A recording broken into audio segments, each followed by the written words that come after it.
قال رب إني لا أملك إلا نفسي وأخي فافرق بيننا وبين القوم الفاسقين۔ ترجمہ، موسیٰ نے عرض کی، اے میرے رب، مجھے صرف اپنی جان اور اپنے بھائی کا اختیار ہے، تو تو ہمارے اور نافرمان قوم کے درمیان جدائی ڈال دے۔ قال ربی، موسیٰ نے عرض کی، اے میرے رب۔ حضرت موسیٰ علیہ السلام نے اپنی قوم کے جواب سے غمزدہ ہو کر اللہ تعالیٰ کی بارگاہ میں عرض کی کہ مولا، مجھے صرف اپنی جان اور اپنے بھائی ہارون کا اختیار ہے، تو تو ہمارے اور نافرمان قوم کے درمیان جدائی ڈال دے اور ہمیں ان کی صحبت اور قرب سے بچا، اور یہ کہ ہمارے اور ان کے درمیان فیصلہ فرما دے۔ آیت قال رب إني لا أملك۔ سے معلوم ہونے والے مسائل۔ اس آیت سے 3 مسئلے معلوم ہوئے۔ نمبر 1، بروں سے علیحدگی اچھی چیز ہے جس کی حضرت موسیٰ علیہ السلام نے دعا مانگی۔ نمبر 2، بروں کی برائی سے نیک بھی بعض اوقات مشقت میں پڑ جاتے ہیں، جیسا کہ ان نافرمانوں کی وجہ سے حضرت موسیٰ علیہ السلام کو بھی مقام طیہ میں قیام فرمانا پڑا، اگرچہ اللہ تعالیٰ نے آپ علیہ السلام کے لیے سہولت میسر فرما دی تھی۔ نمبر 3، اچھوں کی صحبت سے برے بھی فیض حاصل کر لیتے ہیں، چنانچہ حضرت موسیٰ علیہ السلام کی برکت سے بنی اسرائیل کو مقام طیہ میں من و سلوہ ملا، پتھر سے پانی کے 12 چشمے ملے، اور وہ لباس عطا ہوا جو اتنے عرصے تک نہ گلا نہ میلا ہوا۔ قال فإنها محرمة عليهم 40 سنة يتيهون في الأرض فلا تأس على القوم الفاسقين۔ ترجمہ، اللہ نے فرمایا پس 40 سال تک وہ زمین ان پر حرام ہے، یہ زمین میں بھٹکتے پھریں گے، تو اے موسیٰ تم اس نافرمان قوم پر افسردہ نہ ہو۔ فإنها محرمة عليهم 40 سنة، پس 40 سال تک وہ زمین ان پر حرام ہے۔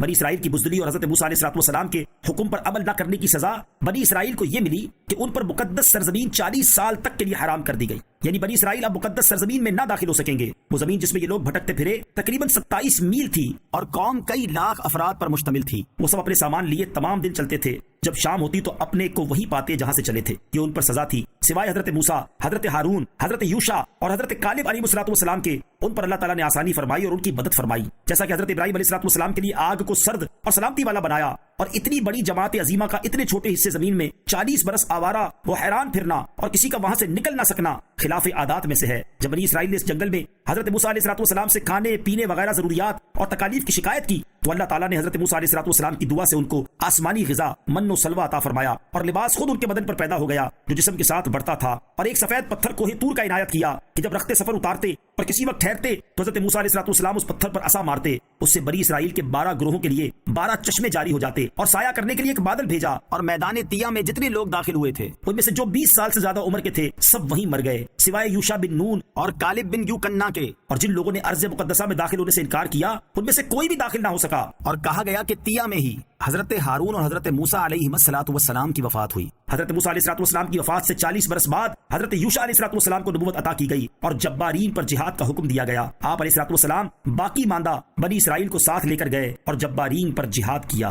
وَاتْلُ عَلَيْهِمْ نَبَأَ ابْنَيْ آدَمَ بِالْحَقِّ إِذْ قَرَّبَا قُرْبَانًا فَتُقُبِّلَ مِنْ أَحَدِهِمَا وَلَمْ يُتَقَبَّلْ مِنَ الْآخَرِ قَالَ لَأَقْتُلَنَّكَ قَالَ إِنَّمَا يَتَقَبَّلُ اللَّهُ مِنَ الْمُتَّقِينَ لَئِن بَسَطْتَ إِلَيَّ يَدَكَ لِتَقْتُلَنِي مَا أَنَا بِبَاسِطٍ يَدِيَ إِلَيْكَ لِأَقْتُلَكَ إِنِّي أَخَافُ اللَّهَ رَبَّ الْعَالَمِينَ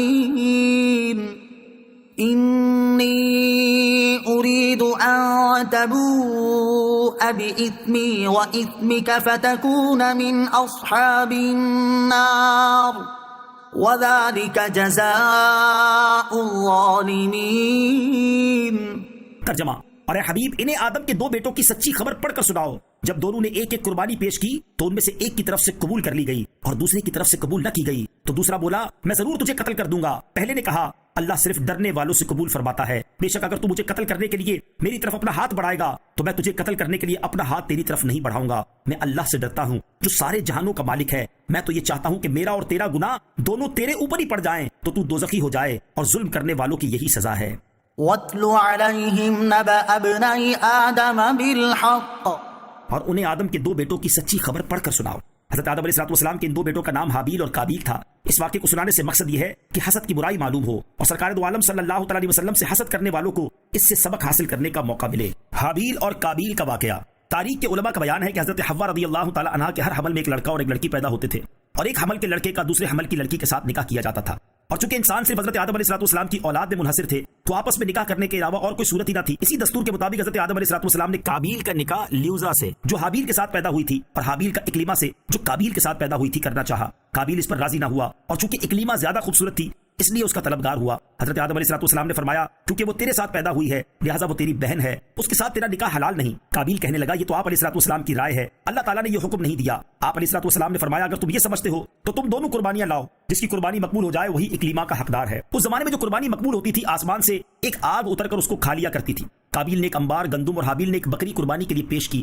آسمانی آگ نے حابیل کی قربانی کو لے لیا اور قابیل کی گندم کو چھوڑ دیا۔ اس پر قابیل کے دل میں بہت بغض و حسد پیدا ہوا، اور جب حضرت آدم علیہ السلام حج کے لیے مکہ مکرمہ تشریف لے گئے تو قابیل نے حابیل سے کہا کہ میں تجھے قتل کر دوں گا۔ حابیل نے کہا کیوں؟ قابیل نے کہا اس لیے کہ تیری قربانی مقبول ہوئی اور میری قبول نہ ہوئی، اور تو اکلیما کا مستحق ٹھہرا، اس میں میری ذلت ہے۔ حابیل نے جواب دیا کہ اللہ تعالیٰ صرف ڈرنے والوں کی قربانی قبول فرماتا ہے۔ حابیل کے اس مقولے کا یہ مطلب ہے کہ قربانی کو قبول کرنا اللہ عز و جل کا کام ہے، وہ متقی لوگوں کی قربانی قبول فرماتا ہے۔ تو متقی ہوتا تو تیری قربانی قبول ہوتی، یہ خود تیرے افعال کا نتیجہ ہے، اس میں میرا کیا قصور ہے؟ اگر تو مجھے قتل کرنے کے لیے میری طرف اپنا ہاتھ بڑھائے گا تو میں تجھے قتل کرنے کے لیے اپنا ہاتھ تیری طرف نہیں بڑھاؤں گا، کیونکہ میں نہیں چاہتا کہ میری طرف سے ابتدا ہو، حالانکہ میں تجھ سے قوی و توانا ہوں، صرف اس لیے کہ میں اللہ عز و جل سے ڈرتا ہوں، اور میں یہ چاہتا ہوں کہ میرا یعنی میرے قتل کرنے کا گناہ اور تیرا گناہ یعنی جو اس سے پہلے تو نے کیا کہ والد کی نافرمانی کی، حسد کیا اور خدائی فیصلے کو نہ مانا، یہ دونوں قسم کے گناہ تیرے اوپر ہی پڑ جائیں تو تو دوزخی ہو جائے۔